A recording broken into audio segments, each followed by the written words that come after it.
¿Qué tal? Muy buenos días, ¿cómo se encuentran? El día de hoy vamos a efectuar un trabajo sin duda novedoso, inédito, aquí en el Instituto Mexicano de Psico-Oncología. ¿Quiénes somos los que integramos este instituto? Nosotros somos una institución educativa que ofrece distintas posibilidades de aprendizaje en el plano de lo que se denomina educación formal, no formal fundamentalmente. Dado los acontecimientos que han ocurrido en los últimos días, estamos en el contexto de haber experimentado un desastre, en tanto que se produjo el pasado 19 de septiembre un terremoto aquí en la Ciudad de México, lo cual ha llevado a tener que implementar distintas vías, distintas opciones de trabajo. Y una de ellas es la que intentaremos hacer el día de hoy, presentárselas como una posibilidad de llevar a cabo un trabajo de transformación en el terreno del quehacer educativo propio de nuestra institución educativa. Bueno, pues me da mucho gusto, especialmente los estudiantes que se incorporan a nuestra institución. Queremos decir que hemos llevado a cabo un trabajo de muchísima calidad, tanto académica como humana. Este es un ambiente muy, muy fraternal, la gente solemos convivir de una manera bastante agradable, se disfruta bastante estar entre nosotros. Bueno, ¿qué podemos decir si somos parte de esta institución? Los felicito, muchachos, muchachas que se han decidido a incorporar a nuestra vida académica.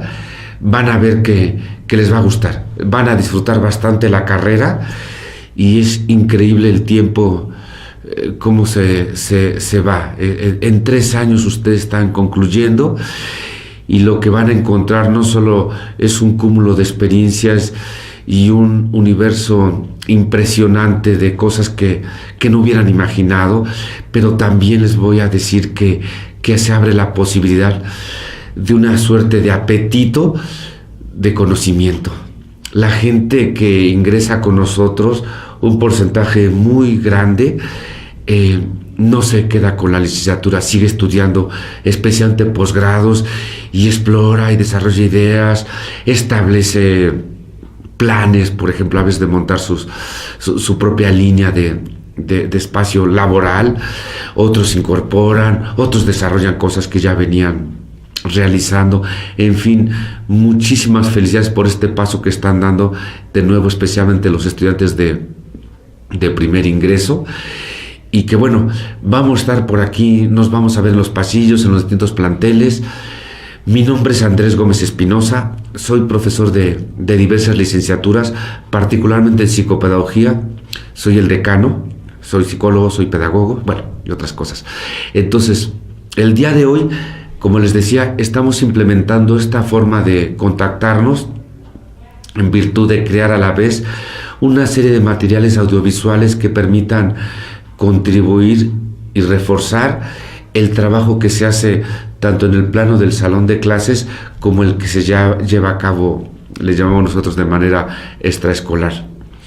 Entonces, abordaremos particularmente 3 materias.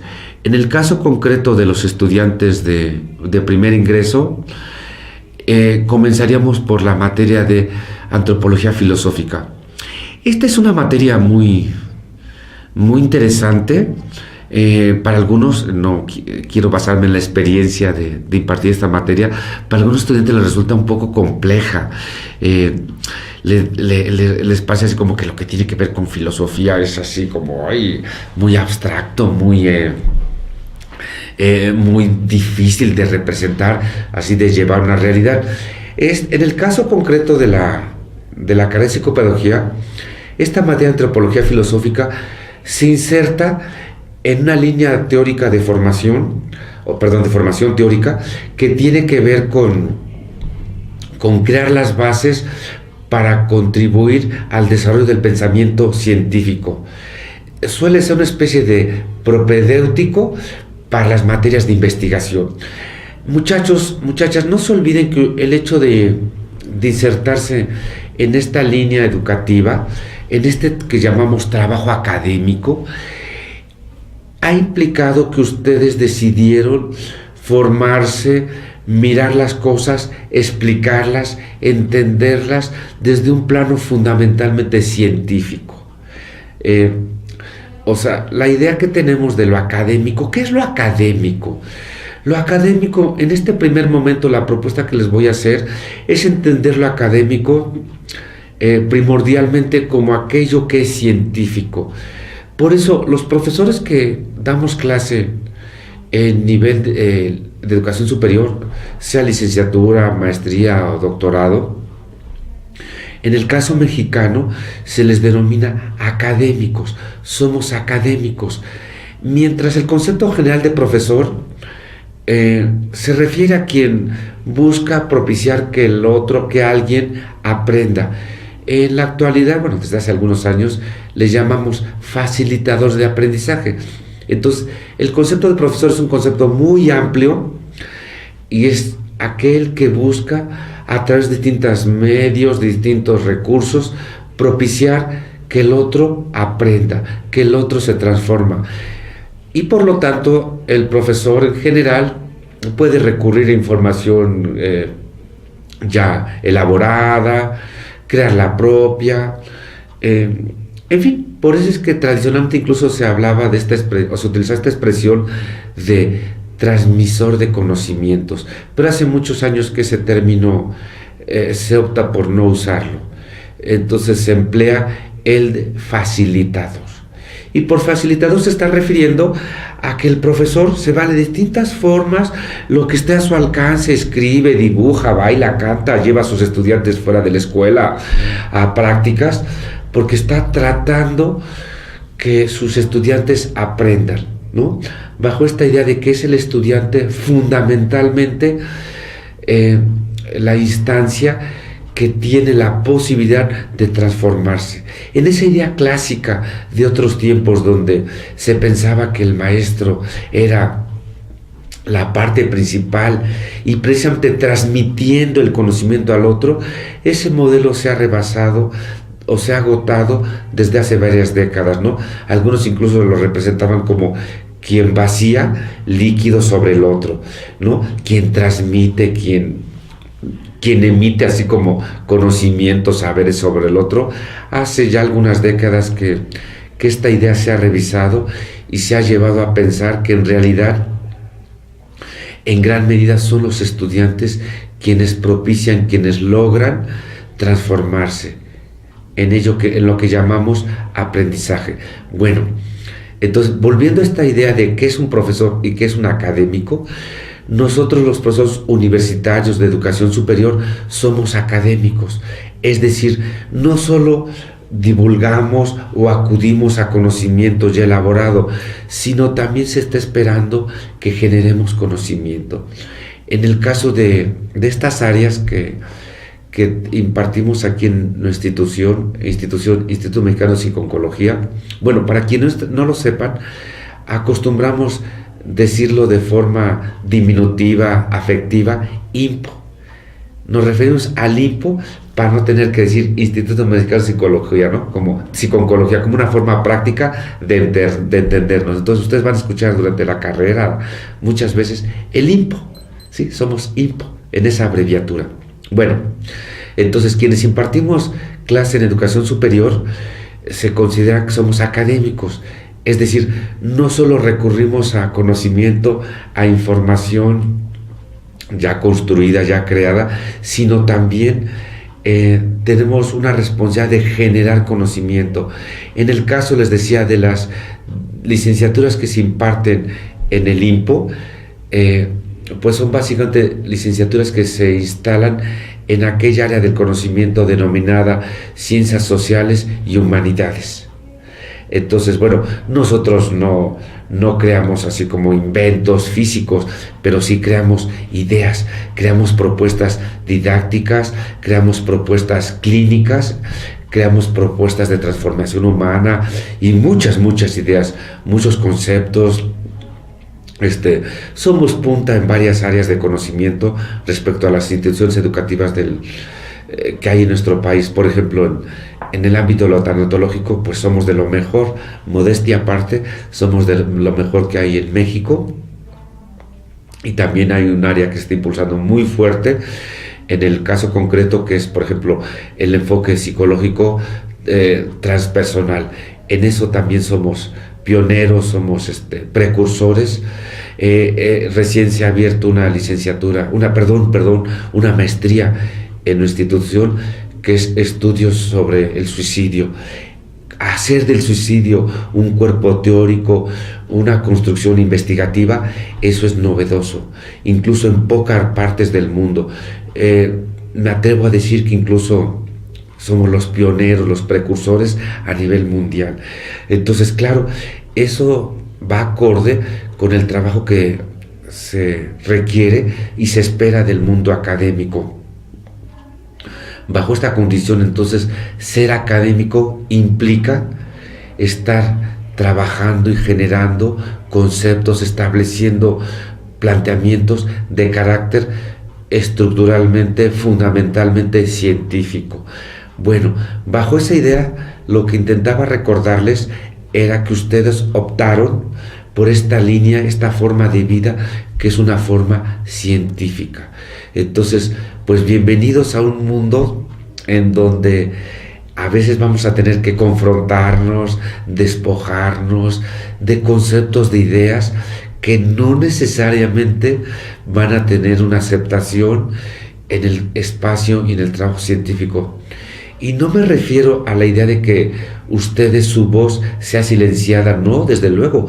El trabajo académico justamente se forma con el intercambio, en gran medida con el intercambio, con el encuentro de voces, de visiones, de distintos lados, de distintos lugares. Entonces, por supuesto, las ideas de ustedes de ninguna forma serán censuradas. Censuradas significa silenciar o prohibir. No, sus voces, sus ideas son bienvenidas, solo que se confrontarán, se expondrán con otros planteamientos. En este quehacer científico tenemos como principio que las verdades absolutas, definitivas, no existen. Que toda verdad, que todo conocimiento siempre estará expuesto a transformarse, a modificarse, que nadie tiene un planteamiento, una idea que hasta ahí llegó y que se va a quedar en la eternidad como una verdad definitiva. No, de ninguna manera. Pero estamos conscientes también que hay verdades, mejor dicho, explicaciones más sólidas, más consistentes en términos racionales. ¿Me explico? Entonces, imaginemos que yo explico, por ejemplo, el concepto de déjà vu. No sé si conozcan esa expresión. Déjà vu, traducido literalmente, significa lo ya vivido. Entonces, yo quiero abordar esta idea de déjà vu y puedo explicarla de distintas opciones. Por ejemplo, puede creer en el concepto de que esto que yo siento, imaginaos que yo tomo el marcador y yo digo, esta imagen, esta experiencia, yo la había tenido. ¿Pero cómo? Bueno, yo puedo decir, soy maestro y por supuesto que muchas veces he tomado el marcador, pero no me refiero a eso, sino a pensar, a sentir, a creer que esta situación particular de tomar ahorita el marcador con mi mano derecha y pasármela a la izquierda, así a la lentitud, en este espacio, incluso en esta cabina que es el lugar donde se graban los programas del canal de YouTube que tiene el INPO, ya había estado. No, de verdad ya había estado. Ese déjà vu, ese ya vivido, ¿cómo lo podría explicar? Entonces, por ejemplo, de una manera no muy científica, no académica, podría decir, es que mi alma ya había estado aquí y entonces mi reencarnación o una vida anterior está representando algo que yo ya había estado, que yo ya había vivido. Bueno, pues quiero decir que eso es muy difícil de sostener racionalmente y que no es fácil podría tener un lugar en el ámbito científico, en el ámbito académico. O también podría decir, esto de pasarme el marcador de una mano a otra ya lo había vivido porque anoche soñé que lo iba a hacer. Como esta condición premonitoria, ¿no? Tampoco. No hay ningún planteamiento en el ámbito académico, psicológico o de la física que permita validar esto.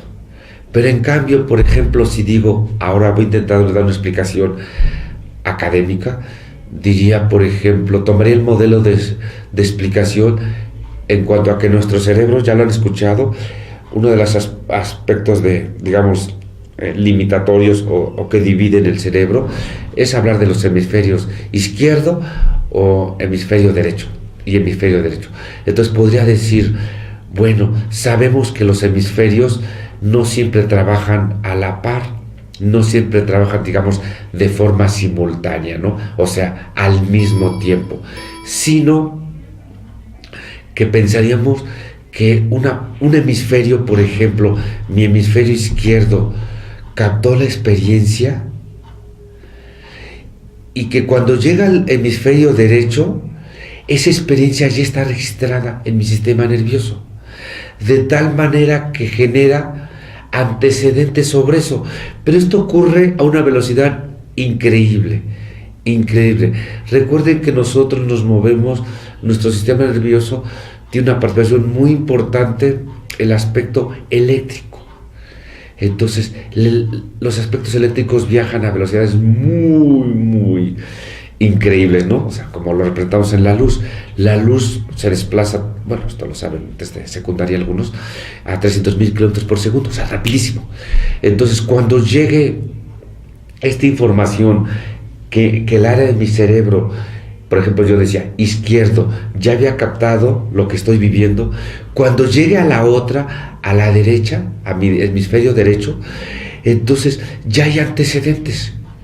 Y yo iba a sentir una experiencia así descontroladora, así, ¿qué está pasando? Se van a activar mis fantasías, mis aspectos muy personales, emocionales, religiosos, psicológicos, que a lo mejor van a decir, ay, aquí espanta, ¿no?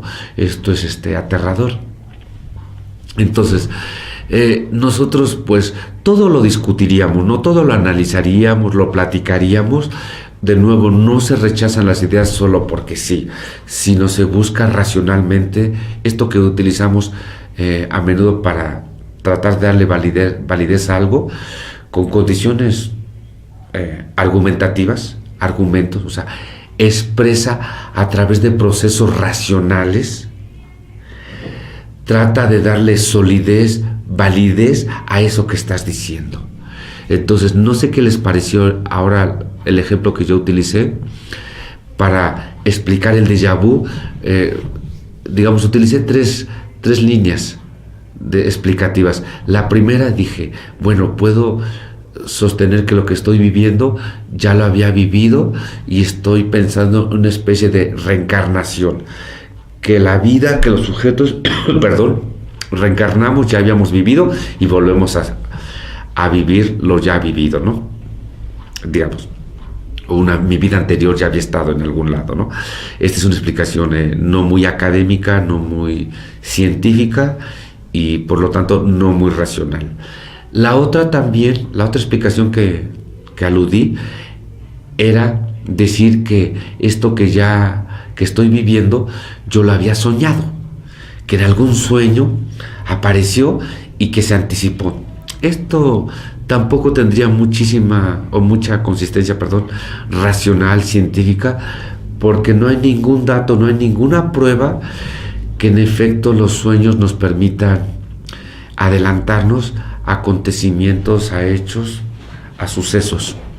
Entonces, esas dos explicaciones de la reencarnación o de los sueños premonitorios tendríamos que discutirlas, pero de entrada llegarían, digamos, con menos oportunidades racionales de ser admitidas en espacios científicos. Y la otra explicación que les mencionaba, que yo la clasificaba desde un elemento más racional, era la de los hemisferios cerebrales.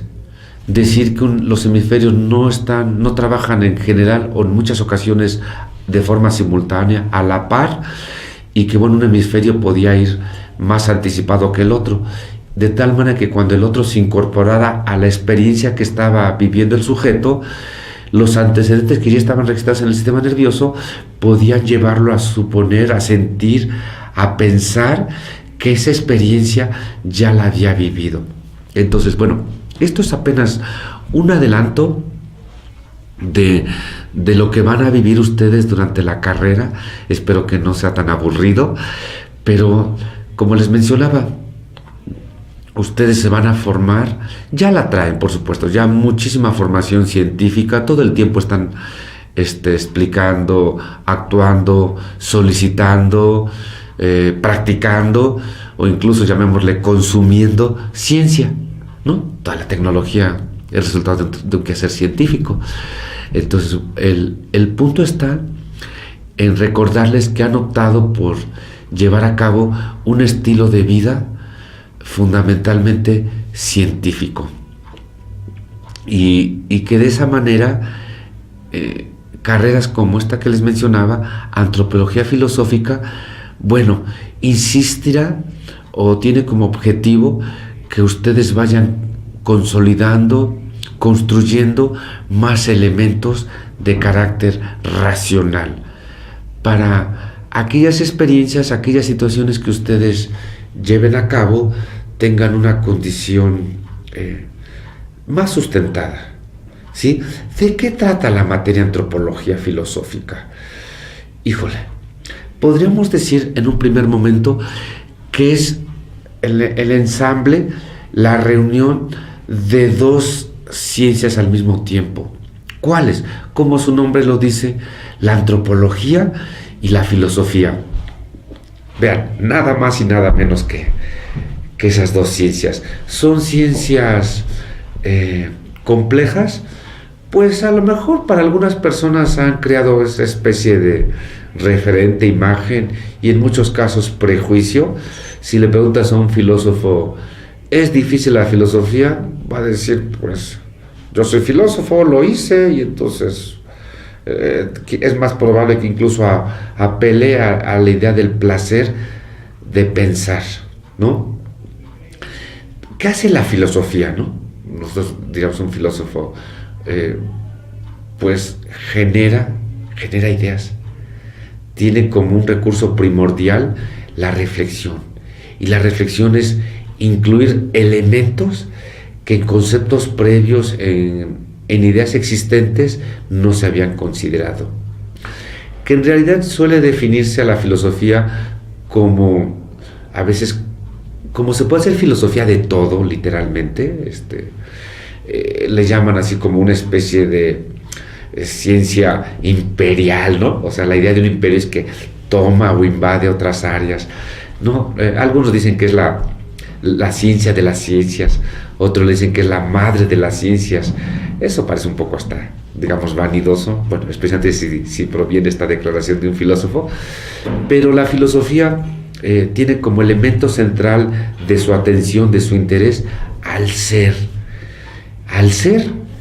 El ser es el objeto de estudio, el objeto de atención de la filosofía. ¿Y qué es el ser? Aquí nos preguntaríamos, ¿de qué se trata el ser? El ser es todo aquello que pueda pensarse, todo aquello que pueda conceptualizarse. Miren, voy a hacer algo equivalente a cuando se define el sustantivo, ¿no? ¿Se acuerdan en aquellos años, segundo, tercero de primaria, cuando empezábamos a tener más claridad cómo se construye un enunciado, una oración? Hablaban de que lleva un sustantivo y un predicado. Pero el sustantivo era aquello, decíamos, aquel objeto, aquel elemento sobre el cual se le atribuyen cosas, una acción, características. Y entonces definíamos sustantivo como todo aquello que se puede nombrar. Fíjense, todo aquello que se puede establecer en palabras. Entonces, algo equivalente en filosofía es el ser. El ser es todo aquello que se pueda conceptualizar, todo aquello que se pueda pensarse, independientemente de que se tengan elementos para decir si existe o no existe. Por ejemplo, la nada. La nada, vean qué cosa tan difícil. La nada como aquello entendido como carente de existencia. Lo que no existe se puede pensar, sí, claro, también es un ser. La nada es un elemento del cual algunos filósofos, Descartes, Heidegger, han dedicado mucho tiempo a pensar qué es la nada, ¿no? También en términos matemáticos, ¿no? La nada, pensar el cero como la ausencia de algo. Entonces, la filosofía tiene como materia principal atender el ser.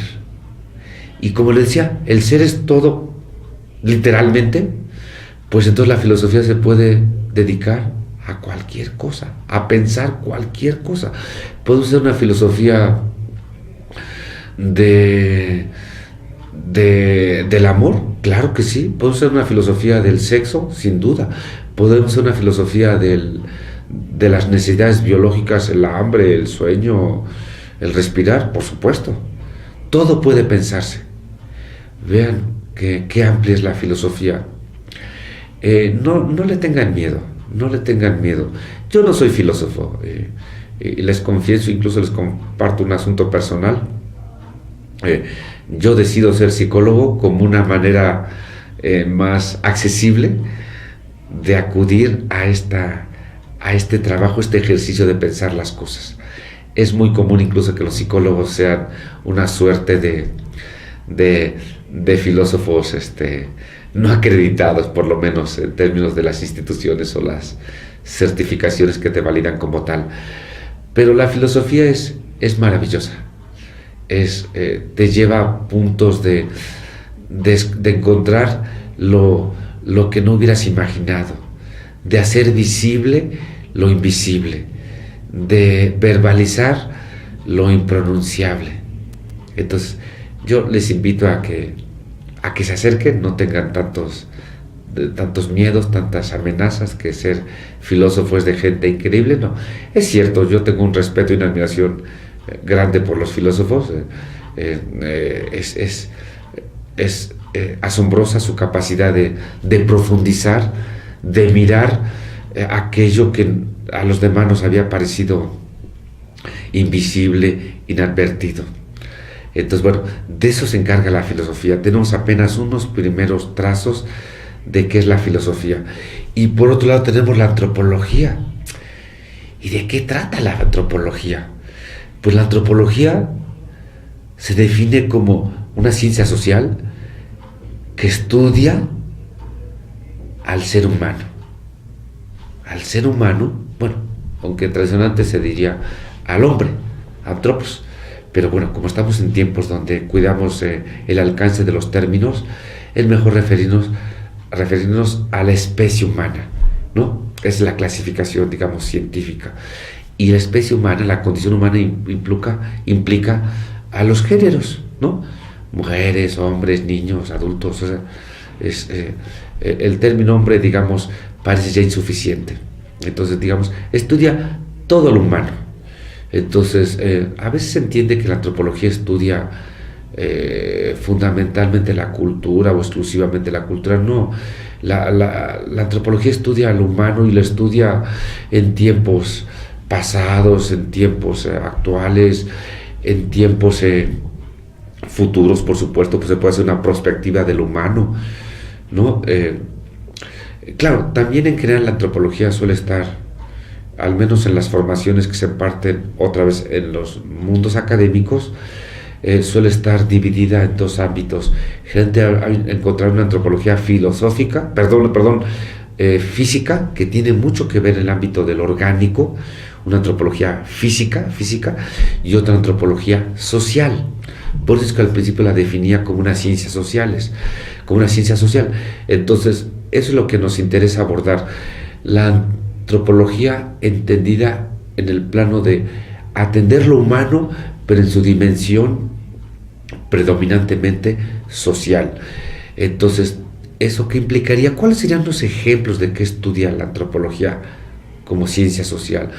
Pues estudiaría sus prácticas laborales, religiones, hasta sus formas de organizarse para deshacerse, por ejemplo, de lo que no le es útil. Por ejemplo, podríamos hacer una antropología de la basura.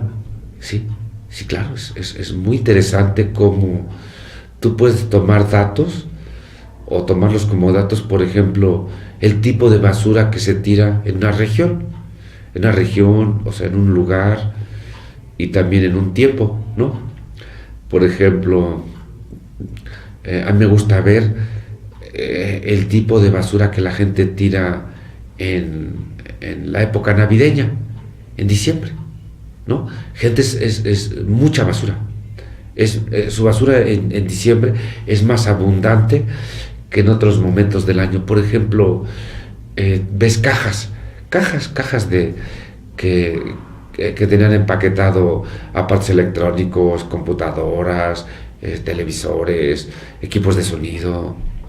¿Por qué? Y eso te permite pensar, seguir, esta es la línea del trabajo científico, indagar cómo se generó eso.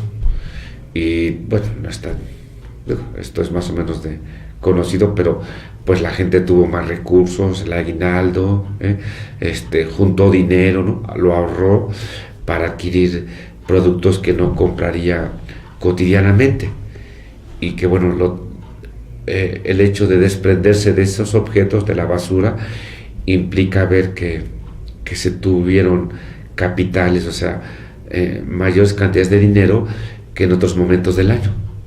Vean, entonces la antropología tiene un quehacer muy importante, muy interesante, porque permite comprender distintas prácticas de los pueblos, de los sujetos, en torno a cosas que son necesarias como para consideración de quien intenta hacer un trabajo. ¿Me explico? Quiero, por ejemplo, compartirles una experiencia. Durante mucho tiempo se intentó atender a los niños que ahora llamamos en situaciones de calle, es decir, básicamente menores que viven desafortunadamente en medios urbanos, sin tener un lugar definido, con las condiciones mínimas de calidad para vivir, ¿no? O sea, una casa, alimentos, una cama, servicios sanitarios, ¿no? El baño, bañarse. Entonces los menores en situación de calle, pues desde mucho tiempo, hace décadas, se han convertido en una población que es necesario atenderse. ¿Me explico?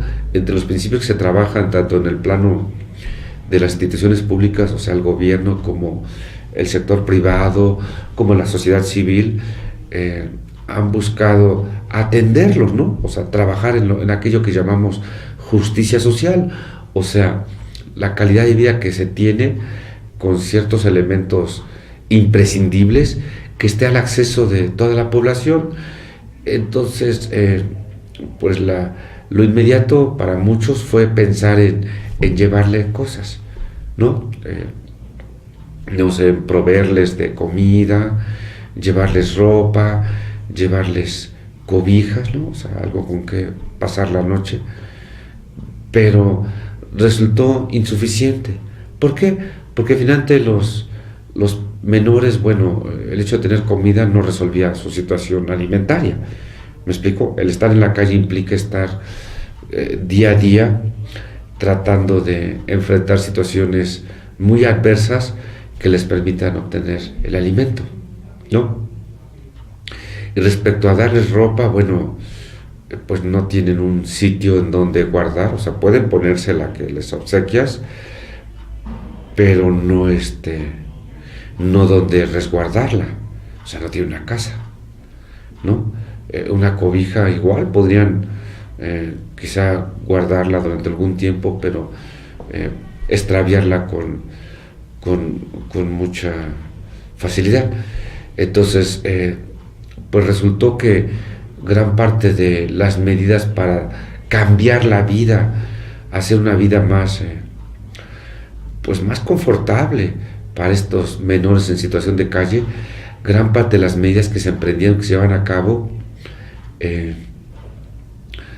pues no tenían una continuidad. Pues sí, eran recibidas los obsequios en esta actitud, digamos, altruista, pero no había una repercusión que llevara a transformar a los peques, a los menores.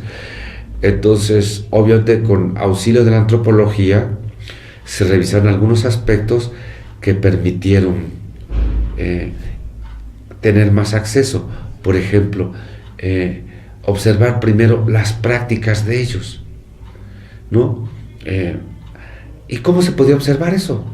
Si ellos, pues, claro que están atentos, están muy alertas recuerden que desafortunadamente algunos de ellos, bueno, la policía en fin, los quiere pues detener, no sé, hay distintas formas en que de manera negativa las experiencias de estos menores con la policía pues no son buenas imágenes. Entonces ellos en general están muy alerta. Alguien que los observe les va a generar desconfianza, ya sea que los quiera grabar con una cámara, fotografiar o que pase algún rato mirándolos, pues implicaría una alerta para ellos y que bueno, no se podría ver. Entonces, pero uno de los métodos propios de la antropología es una estrategia de investigación que se conoce como la etnografía, ¿no? Entonces la etnografía es pues describir cómo viven los grupos humanos, acudiendo con ellos y haciendo un trabajo precisamente que no altera las condiciones de ellos, ¿no? Basado en una forma también que se desarrolló hace mucho tiempo, que es la investigación participativa. Es decir, esa idea clásica del investigador que ve a los grupos humanos desde lejos, así como cuando montan una cámara y esa cámara está tomando desde lejos, hace tiempo que fue rebasada por otras formas de observar a los pueblos, observar los ambientes y, por ejemplo, en lugar de tomar esa distancia, así como subirse a un árbol o así como una torre y estar observando qué es lo que pasa, ir unos días y hacer entrevistas solo, no. La investigación participativa muy propia de las ciencias sociales y en especial de la antropología ha propuesto, pero esto tiene mucho tiempo, quizás ya hasta un siglo, que los investigadores convivan con la comunidad. En lugar de ir de vez en cuando a ver cómo son, no, que el investigador se involucre en la comunidad. Bueno, claro, al principio el investigador va a ver cosas que no representan la cotidianidad de esa comunidad, porque ustedes saben que siempre que observamos algo o alguien, mejor dicho, ese sujeto, ese grupo que sabe observado, modifica su conducta. ¿Me explico? Voy a poner un ejemplo muy sencillo que a menudo planteo en los salones de clase, es que imaginen que nosotros vamos en un ascensor, en un elevador, y nuestro manejo corporal es de cierta forma, ¿no? Puede ser que yo estoy un poco, pues, digamos, relajado, me recargo en la pared del elevador, no sé, incluso me rasco, sin mucho cuidado, ¿no? Me puedo ahí discretamente tocar la nariz, ¿no? Bueno, es decir, quiero plantear que cuando estamos solos tenemos una conducta diferente en cuanto a que alguien nos acompaña. Por ejemplo, decía, voy en el elevador, en el ascensor, y sube una persona, quien sea. La posibilidad de que mi conducta, mi actitud se modifique es muy alta. Es muy alta. Entonces, Claro, los investigadores participativos, cuando van con las comunidades, pues no estarán viendo cosas que sean representativas de cómo viven esas comunidades. La comunidad va a hacer conductas no cotidianas, va a cuidar, por ejemplo, no hacer aquello que considera que la otra persona, que quien llegó, podría no aprobar. ¿Me explicó? Entonces, pero eso corresponde a solo un periodo, un momento. El investigador participativo, al principio, el antropólogo, recuerden que queremos vernos como antropólogos, al principio él está consciente, sabe que su presencia está alterando la vida cotidiana de la comunidad. Pero eso va a ser una fase, va a ser un periodo. Después la cotidianidad, perdón, la comunidad ya lo va a ver de forma cotidiana. Va a normalizar la presencia de el investigador. Y ahí es donde el antropólogo va a poder observar cosas que no vería sin esa cotidianidad. Él ya poco a poco va siendo de alguna manera, no completamente, en algún grado, en alguna medida, parte de la comunidad. Y ya va a ver cómo son sus conflictos, cómo son sus jornadas de trabajo, cómo resuelven sus necesidades como grupo, de manera individual. Es decir, va a hacer muchas cosas, va a poder ver muchas cosas que no vería si solo fuera a visitarlos o solo aplicar un cuestionario o solo hiciera entrevistas. Cuando ya está desde adentro de la comunidad, me refiero, híjole, nos va a arrojar mucha información. Entonces, esta ha sido una de las maneras que la antropología se ha caracterizado, por arrojar conceptos, ideas, datos principalmente, que cotidianamente no podríamos ver de una manera tan fácil. Entonces, de nuevo, la antropología filosófica conjuga a estas dos ciencias. La filosofía, que se encarga de estudiar el ser, de explicar el ser, o sea, todo, de darle significado, de generar nuevos significados sobre ese ser, y la antropología, que se encarga de estudiar todo lo humano, todo lo que tenga que ver con el ser humano. Entonces, esto se conjuga, así se combina. No sé si recuerden, en la teoría de conjuntos se grafica, sí se representa dos círculos, y estos dos círculos se encuentran en un punto.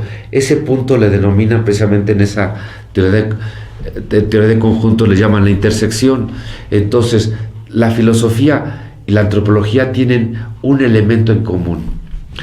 Ese elemento en común, que es por un lado el afán de la filosofía de explicar el ser, y por otro lado el afán de la antropología de estudiar al ser humano. Fíjense qué cosa tan importante. Entre los dos van a arrojar este elemento que vamos a conocer como ontología. Que entonces la ontología es la mezcla, es como el producto de la participación de la filosofía y de la antropología. ¿Y de qué trata la ontología? Bueno, la ontología construye ideas, definiciones sobre el ser humano, justamente. ¿Sí? Intentan definir el ser humano. Yo los invito que ahí, desde donde estén haciendo esto, ofrezcan ellos cómo definirías el ser humano. O sea, ¿qué encuentras que solo sea de los humanos, exclusivo de los seres humanos, y que no lo compartan las otras especies? Entonces, cuando se hacen ejercicios ontológicos, buscan precisamente generar ideas sobre lo humano. Entonces, este es el elemento central de nuestra materia de antropología filosófica: definir lo humano. Para que se conecten un poquito con este planteamiento, voy a citar algunas propuestas ontológicas. Por ejemplo, Aristóteles nos decía que el humano era fundamentalmente un sum politicum, o sea, un animal político. Así define Aristóteles al ser humano, como un animal de política, ¿no? Que es político, fundamentalmente. Otra definición, por ejemplo, de Sigmund Freud, el padre del psicoanálisis.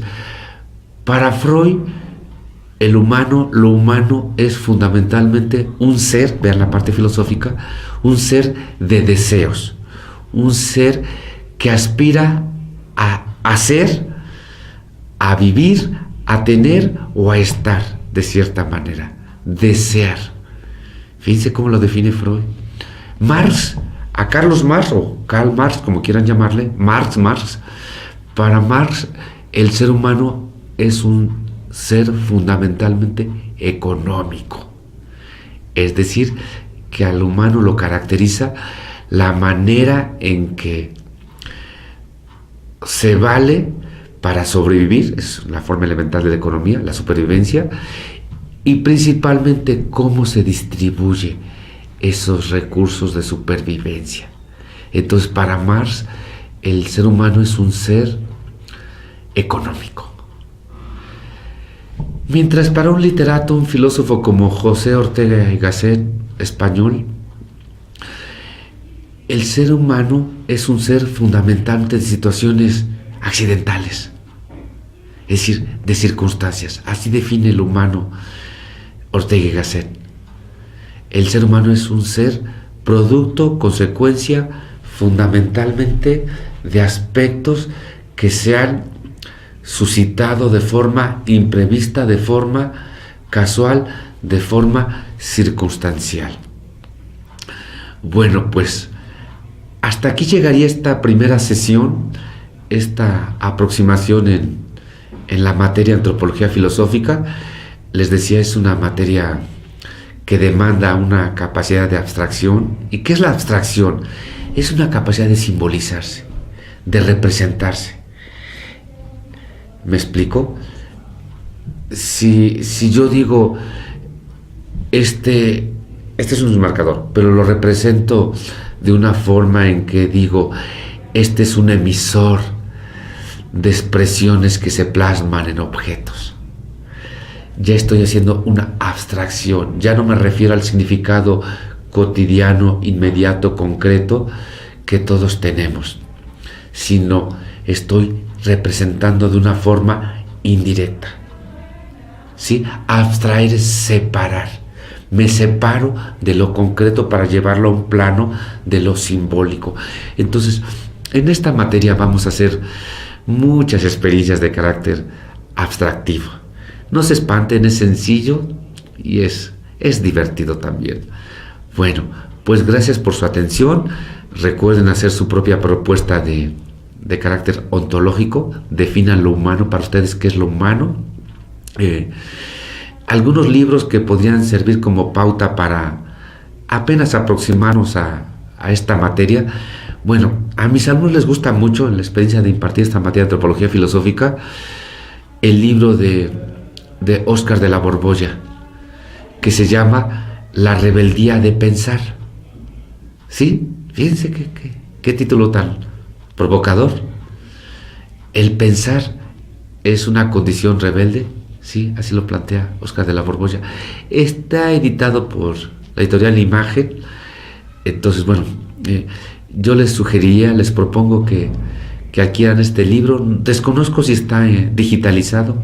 Digital es cuando los jóvenes le llaman que está en PDF, y a veces pues es una manera más accesible de obtenerlo. Entonces, de nuevo, el autor es Óscar de la Borbolla. El libro se llama La rebeldía de pensar y está a cargo de la editorial Imagen. Pues espero que este momento les haya trascendido de alguna manera, y esta es una muestra de las clases de antropología filosófica. Muchas gracias por su atención y esperemos vernos de manera presencial en los salones de clase. Hasta la vista.